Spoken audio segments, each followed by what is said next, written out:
Shalom sobat. Sobat, kali ini kita belajar dari Injil Matius pasal 5 ayat 17 sampai ayat 48 yang berjudul Yesus dan Hukum Taurat. Sobat bisa baca perikop lengkapnya ya, supaya paham.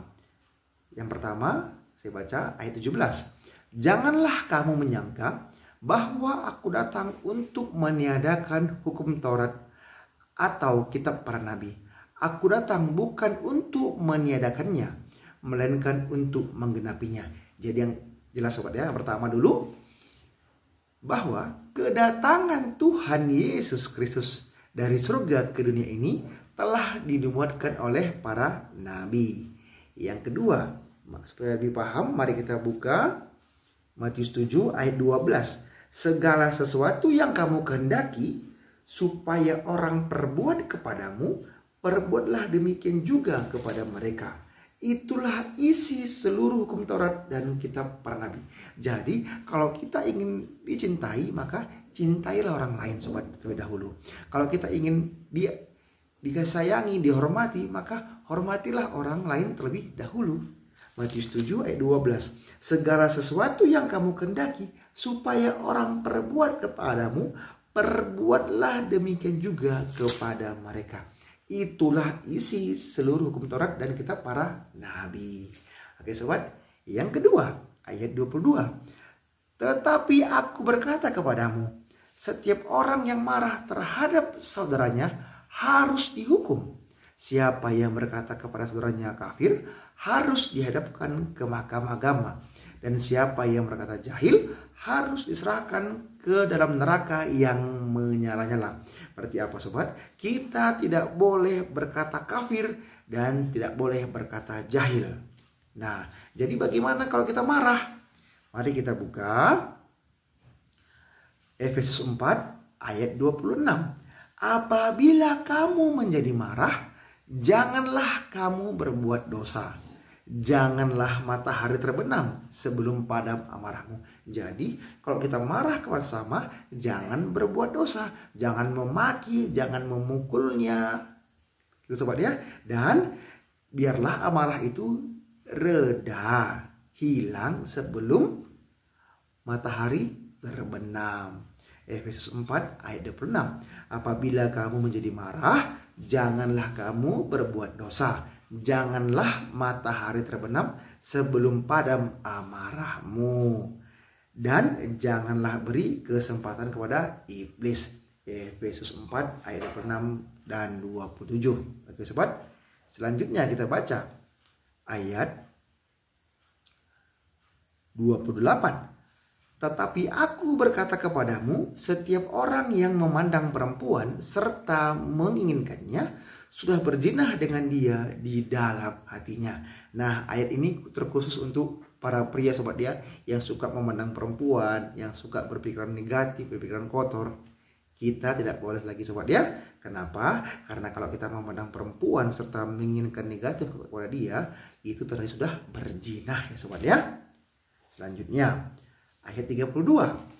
Tetapi aku berkata kepadamu, setiap orang yang menceraikan istrinya kecuali karena zina, ia menjadikan istrinya berzinah. Dan siapa yang kawin dengan perempuan yang diceraikan, ia berbuat zina. Jadi apa? Kita harus setia kepada istri kita sobat ya. Dan kalau kita berbuat dosa, minta ampun kepada Tuhan. Contohnya dari kisah perempuan yang kedapatan berbuat zina. Ini sobat ya. Kita buka Injil Yohanes pasal 8. Bisa baca perikop lengkapnya sobat ya. Tapi saya untuk menghemat waktu, saya baca mulai ayat 7 ya. Dan ketika mereka terus-menerus bertanya kepadanya, ia pun bangkit berdiri, lalu berkata kepada mereka, barang siapa di antara kamu tidak berdosa, hendaklah ia yang pertama melemparkan batu kepada perempuan itu. Lalu ia membungkuk pula dan menulis di tanah. Tetapi setelah mereka mendengar perkataan itu, pergilah mereka seorang demi seorang, mulai dari yang tertua. Akhirnya tinggallah Yesus seorang diri dengan perempuan itu yang tetap di tempatnya. Lalu Yesus bangkit berdiri dan berkata kepadanya, "Hai perempuan, di manakah mereka? Tidak adakah seorang yang menghukum engkau?"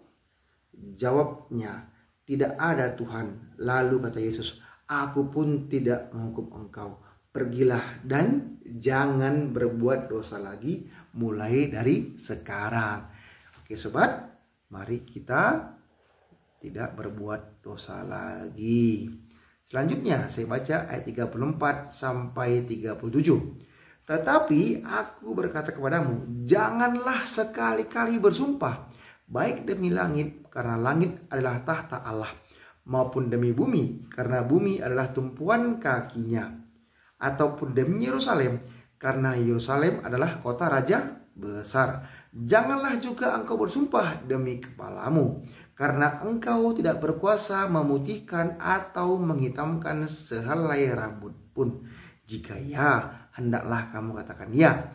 Jika tidak, hendaklah kamu katakan tidak. Apa yang lebih daripada itu berasal dari si jahat." Berarti apa sobat? Kita tidak perlu bersumpah, tetapi berkatalah jujur. Jika ya, hendaklah kamu katakan ya. Jika tidak, hendaklah kamu katakan tidak. Selanjutnya saya baca ayat 39.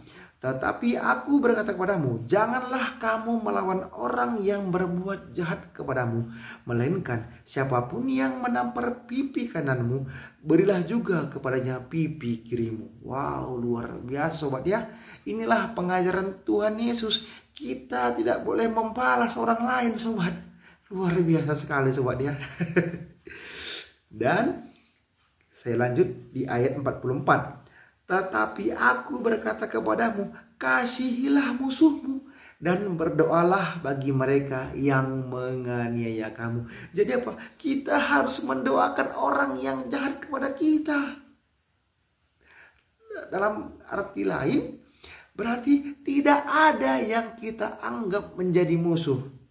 Kenapa? Karena orang yang menyakiti kita harus kita doakan.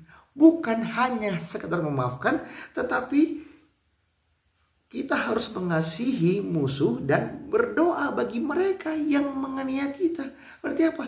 Dengan kata lain, kita tidak boleh ada dendam, kita tidak boleh ada musuh. Karena apa? Kita baca ayat 48. "Karena itu haruslah kamu sempurna, sama seperti Bapamu yang di surga adalah sempurna." Begitu sobat ya. Jadi kita harus kita tuju kepada Tuhan Yesus Kristus. Kita harus seperti Tuhan Yesus Kristus sobat. Nah, gitu ya sobat ya. Mari kita buka Lukas 23 ayat 34. Yesus berkata, "Ya Bapa, ampunilah mereka, sebab mereka tidak tahu apa yang mereka perbuat." Dan mereka membuang undi untuk membagi pakaiannya. Bayangkan sobat, Tuhan Yesus sudah disiksa, tetapi tetap memaafkan orang yang menyakitinya. Berarti apa? Kalau kita mengaku Yesus Kristus adalah Tuhan kita, guru kita, maka kita pun harus seperti Tuhan Yesus Kristus. Makanya tadi dikatakan Matius 5 ayat 48. "Karena itu haruslah kamu sempurna, sama seperti Bapamu yang di surga adalah sempurna." Tuhan Yesus Kristus pun memberikan pengampunan kepada kita orang berdosa. Berarti kita pun harus berusaha terus memberi pengampunan kepada orang yang bersalah pada kita. Tuhan Yesus datang dari surga ke dunia ini untuk menyelamatkan manusia yang berdosa, rela mati di kayu salib dan mengampuni kita orang berdosa. Dan Tuhan Yesus berkata tadi, "Ya Bapa, ampunilah mereka, sebab mereka tidak tahu apa yang mereka perbuat." Oke sobat, semangat terus kita baca Alkitab. Tuhan berkati. Shalom.